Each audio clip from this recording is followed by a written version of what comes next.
Chapter 19.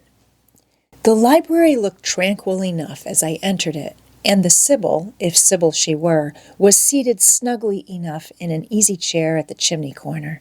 She had on a red cloak and a black bonnet, or rather a broad-brimmed gypsy hat, tied down with a striped handkerchief under her chin. An extinguished candle stood on the table. She was bending over the fire and seemed reading in a little black book, like a prayer book, by the light of the blaze. She muttered the words to herself, as most old women do, while she read. She did not desist immediately on my entrance. It appeared she wished to finish a paragraph. I stood on the rug and warmed my hands, which were rather cold with sitting at a distance from the drawing-room fire.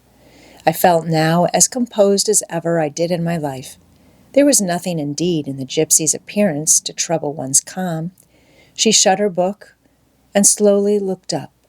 Her hat brim partially shaded her face, yet I could see, as she raised it, that it was a strange one. It looked all brown and black. Elf locks bristled out from beneath a white band which passed under her chin and came half over her cheeks, or rather jaws. Her eye confronted me at once with a bold and direct gaze. "Well, and you want your fortune told?" she said in a voice as decided as her glance, as harsh as her features. "I don't care about it, Mother. You may please yourself, but I ought to warn you, I have no faith." "It's like your impudence to say so. I expected it of you. I heard it in your step as you crossed the threshold." "Did you? You've a quick ear." "I have, and a quick eye, and a quick brain." "You need them all in your trade." "I do, especially when I've customers like you to deal with. Why don't you tremble?" "I'm not cold." "Why don't you turn pale?" "I am not sick." "Why don't you consult my art?"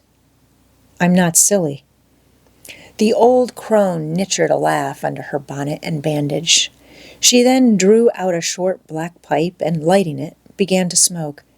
Having indulged a while in this sedative, she raised her bent body, took the pipe from her lips, and while gazing steadily at the fire, said very deliberately, "You are cold. You are sick. And you are silly." "Prove it," I rejoined. "I will, in few words. You are cold because you are alone.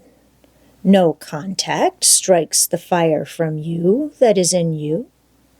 You are sick because the best of feelings, the highest and the sweetest given to man, keeps far away from you.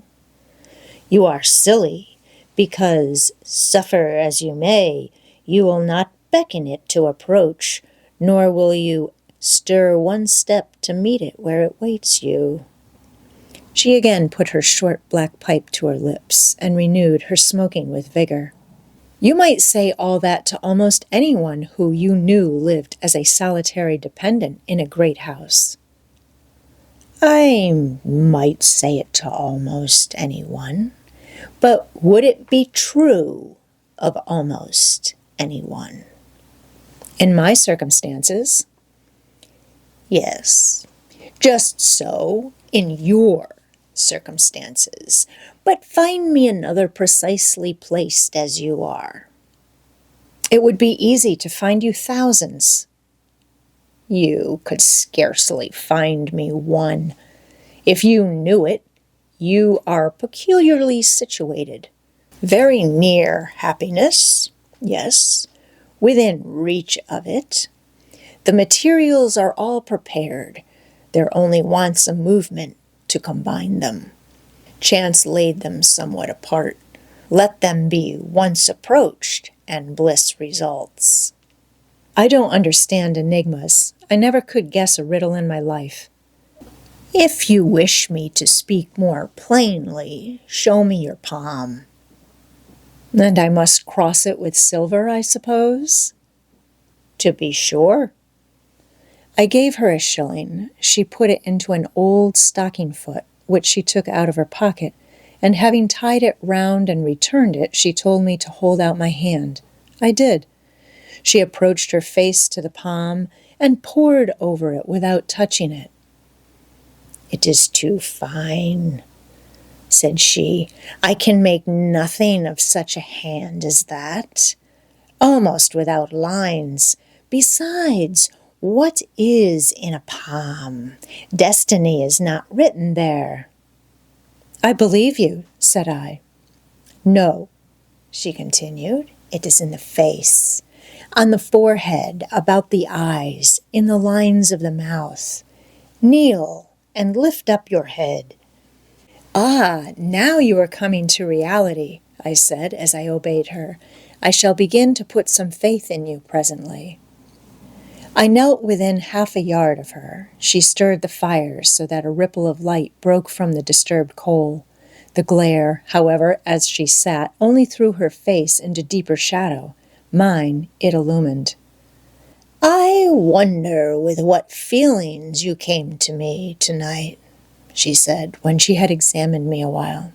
"I wonder what thoughts are busy in your heart during all the hours you sit in yonder room with the fine people flitting before you like shapes in a magic lantern. Just as little sympathetic communion passing between you and them as if they were really mere shadows of human forms and not the actual substance. I feel tired often, sleepy sometimes, but seldom sad." "Then you have some secret hope to buoy you up and please you with whispers of the future?" "Not I. The utmost I hope is to save money enough out of my earnings to set up a school some day in a little house rented by myself." "A mean nutriment for the spirit to exist on. And sitting in that window seat, you see, I know your habits. You have learned them from the servants." "Ah, you think yourself sharp. Well, perhaps I have. To speak truth, I have an acquaintance with one of them, Mrs. Poole." I started to my feet when I heard the name. "You have you?" thought I. "There is diablerie in the business after all, then." "Don't be alarmed," continued the strange being. "She's a safe hand, is Mrs. Poole, close and quiet. Anyone may repose confidence in her. But as I was saying, sitting in that window seat, do you think of nothing but your future school? Have you no present interest in any of the company who occupy the sofas and chairs before you? Is there not one face you study, one figure whose movements you follow with at least curiosity?" "I like to observe all the faces and all the figures." "But do you never single one from the rest? Or it may be two?" "I do, frequently, when the gestures or looks of a pair seem telling a tale. It amuses me to watch them." "What tale do you like best to hear?" "Oh, I have not much choice. They generally run on the same theme, courtship, and promise to end in the same catastrophe, marriage." "And do you like that monotonous theme?" "Positively, I don't care about it. It is nothing to me." "Nothing to you? When a lady, young and full of life and health, charming with beauty and endowed with the gifts of rank and fortune, sits and smiles in the eyes of a gentleman I what?" "You know, and perhaps think well of." "I don't know the gentlemen here. I have scarcely interchanged a syllable with one of them. And as to thinking well of them, I consider some respectable and stately and middle-aged, and others young, dashing, handsome, and lively. But certainly they are all at liberty to be the recipients of whose smiles they please, without my feeling disposed to consider the transaction of any moment to me." You don't know the gentleman here? You have not exchanged a syllable with one of them? Will you say that of the master of the house? He is not at home. A profound remark, a most ingenious quibble. He went to Millcote this morning and will be back here tonight or tomorrow. Does that circumstance exclude him from the list of your acquaintance? Blot him, as it were, out of existence? No, but I can scarcely see what Mr. Rochester has to do with the theme you had introduced. I was talking of ladies smiling in the eyes of gentlemen, and of late so many smiles have been shed into Mr. Rochester's eyes that they overflow like two cups filled above the brim. Have you never remarked that? Mr. Rochester has a right to enjoy the society of his guests. No question about his right, but have you never observed that, of all the tales told here about matrimony, Mr. Rochester has been favored with the most lively and the most continuous? The eagerness of a listener quickens the tongue of a narrator. I said this rather to myself than to the gypsy, whose strange talk, voice, manner had by this time wrapped me in a kind of dream. One unexpected sentence came from her lips after another, till I got involved in a web of mystification, and wondered what unseen spirit had been sitting for weeks by my heart, watching its workings and taking record of every pulse. Eagerness of a listener, repeated she. Yes, Mr. Rochester has sat by the hour, his ear inclined to the fascinating lips that took such delight in their task of communicating. And Mr. Rochester was so willing to receive and looked so grateful for the pastime given him. You have noticed this? Grateful? I cannot remember detecting gratitude in his face. Detecting? You have analyzed, then. And what did you detect, if not gratitude? I said nothing. You have seen love, have you not? And looking forward, you have seen him married and beheld his bride happy? Huh, not exactly. Your witch's skill is rather at fault sometimes. What the devil have you seen, then? Never mind. I came here to inquire, not to confess. Is it known that Mr. Rochester is to be married? Yes, and to the beautiful Miss Ingram. Shortly? Appearances would warrant that conclusion, and no doubt, though with an audacity that wants chastising out of you, you seem to question it. They will be a superlatively happy pair. He must love such a handsome, noble, witty, accomplished lady, and probably she loves him, or, if not his person, at least his purse. I know she considers the Rochester estate eligible to the last degree, though, God pardon me, I told her something on that point about an hour ago, which made her look wondrous grave. The corners of her mouth fell half an inch. I would advise her blackavist suitor to look out. If another comes with a longer or clearer rent roll, he's dished.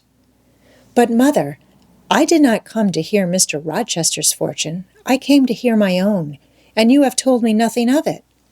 Your fortune is yet doubtful. When I examined your face, one trait contradicted another.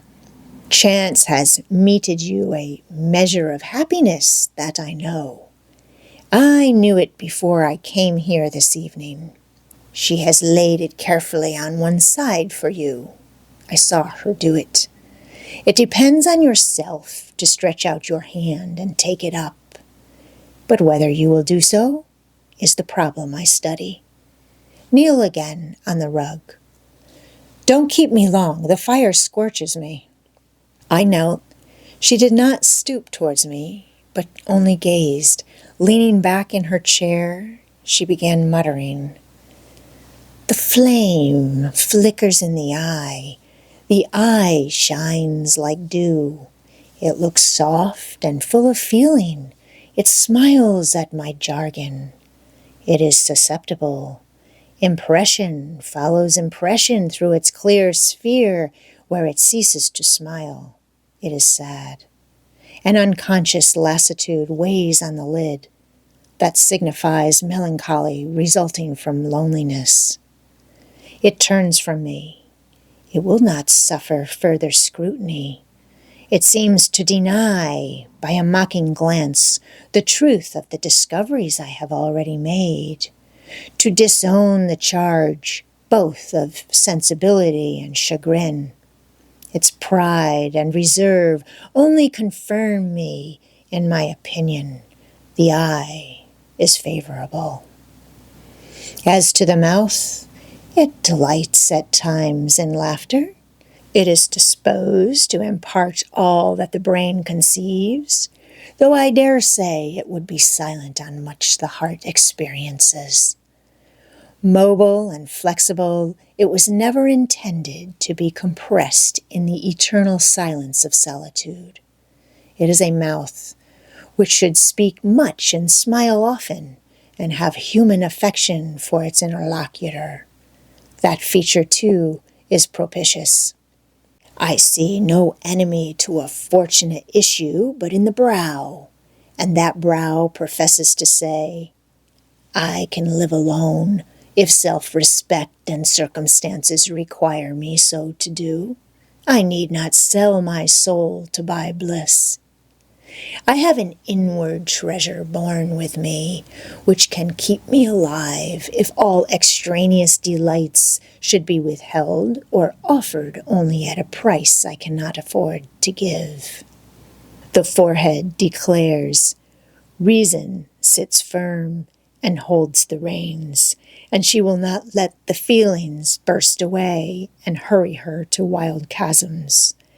The passions may rage furiously like true heathens as they are, and the desires may imagine all sorts of vain things. But judgment shall still have the last word in every argument, and the casting vote in every decision. Strong wind, earthquake shock, and fire may pass by, but I shall follow the guiding of that still small voice which interprets the dictates of conscience. Well said, forehead. Your declaration shall be respected. I have formed my plans, right plans I deem them, and in them I have attended to the claims of conscience, the counsels of reason. I know how soon youth would fade and bloom perish, if in the cup of bliss offered but one dreg of shame or one flavor of remorse were detected, and I do not want sacrifice, sorrow, dissolution. Such is not my taste. I wish to foster, not to blight, to earn gratitude, not to wring tears of blood. No, nor of brine. My harvest must be in smiles, in endearments, in sweet. That will do. I think I rave in a kind of exquisite delirium. I should wish now to protract the moment ad infinitum, but I dare not. So far I have governed myself thoroughly. I have acted as I inwardly swore I would act, but further might try me beyond my strength. Rise, Miss Eyre. Leave me. The play is played out. Where was I? Did I wake or sleep? Had I been dreaming? Did I dream still? The old woman's voice had changed. Her accent, her gesture, and all were familiar to me as my own face in a glass, as the speech of my own tongue. I got up, but did not go. I looked. I stirred the fire, and I looked again. But she drew her bonnet and the bandage closer about her face, and again beckoned me to depart. The flame illuminated her hand stretched out. Roused now and on the alert for discoveries, I at once noticed that hand. It was no more the withered limb of eld than my own. It was a rounded, supple member with smooth fingers, symmetrically turned. A broad ring flashed on the little finger, and stooping forward, I looked at it and saw a gem I had seen 100 times before. Again, I looked at the face, which was no longer turned from me. On the contrary, the bonnet was doffed, the bandage displaced, the head advanced. "Well, Jane, do you know me?" asked the familiar voice. "Only take off the red cloak, sir, and then—" "But the string is in a knot. Help me." "Break it, sir." "There, then, off ye lendings!" And Mr. Rochester stepped out of his disguise. "Now, sir, what a strange idea!" "But well carried out, eh? Don't you think so?" "With the ladies you must have managed well." "But not with you?" "You did not act the character of a gypsy with me." "What character did I act? My own?" "No, some unaccountable one. In short, I believe you have been trying to draw me out, or in. You have been talking nonsense to make me talk nonsense. It is scarcely fair, sir." "Do you forgive me, Jane?" "I cannot tell till I have thought it all over. If, on reflection, I find I have fallen into no great absurdity, I shall try to forgive you, but it was not right." "Oh, you have been very correct, very careful, very sensible." I reflected and thought on the whole I had. It was a comfort, but indeed I had been on my guard almost from the beginning of the interview. Something of masquerade, I suspected. I knew gypsies and fortune-tellers did not express themselves as this seeming old woman had expressed herself. Besides, I had noted her feigned voice, her anxiety to conceal her features, but my mind had been running on Grace Poole, that living enigma, that mystery of mysteries, as I considered her. I had never thought of Mr. Rochester. "Well," said he, "what are you musing about? What does that grave smile signify?" "Wonder and self-congratulation, sir. I have your permission to retire now, I suppose?" "No. Stay a moment, and tell me what the people in the drawing-room yonder are doing." "Discussing the gypsy, I dare say." "Sit down. Let me hear what they said about me." "I had better not stay long, sir. It must be near 11 o'clock.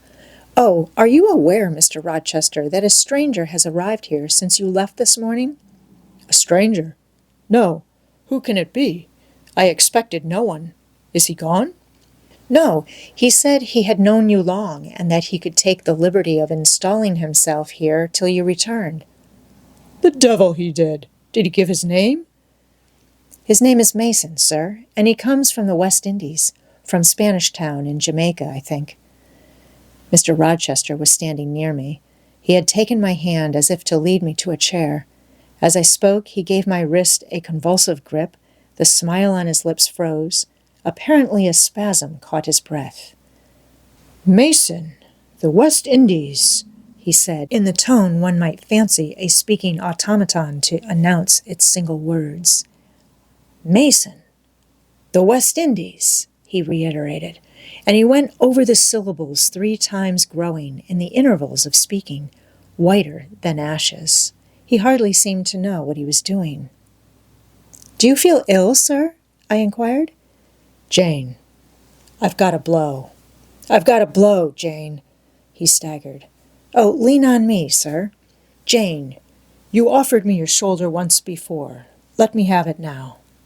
"Yes, sir. Yes, and my arm." He sat down and made me sit beside him. Holding my hand in both his own, he chafed it, gazing on me at the same time with a most troubled and dreary look. "My little friend," said he, "I wish I were in a quiet island with only you, and trouble and danger and hideous recollections removed from me." "Can I help you, sir? I'd give my life to serve you." "Jane, if aid is wanted, I'll seek it at your hands. I promise you that." "Thank you, sir. Tell me what to do. I'll try at least to do it. Fetch me now, Jane, a glass of wine from the dining room. They will be at supper there. And tell me if Mason is with them and what he is doing. I went.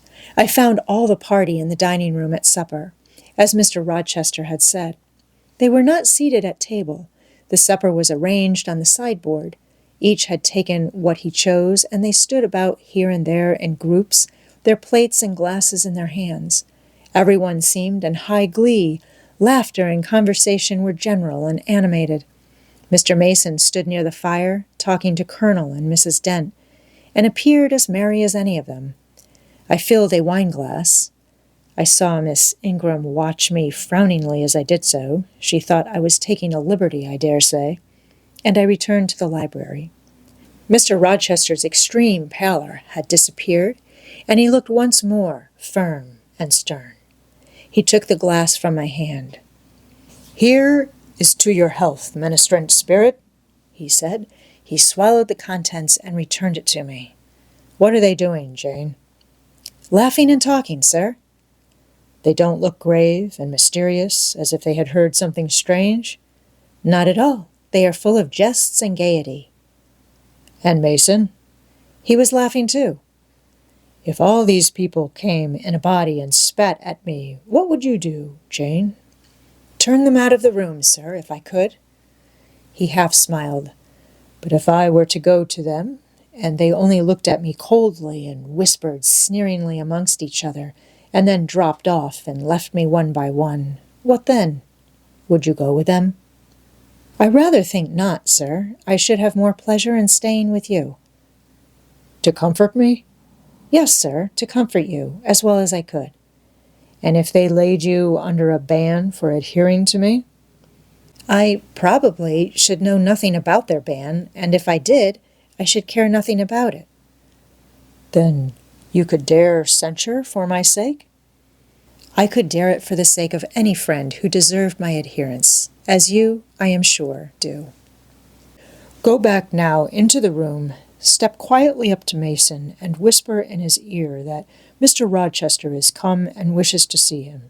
Show him in here, and then leave me." "Yes, sir." I did his behest. The company all stared at me as I passed straight among them. I sought Mr. Mason, delivered the message, and preceded him from the room. I ushered him into the library, and then I went upstairs. At a late hour, after I had been in bed some time, I heard the visitors repair to their chambers.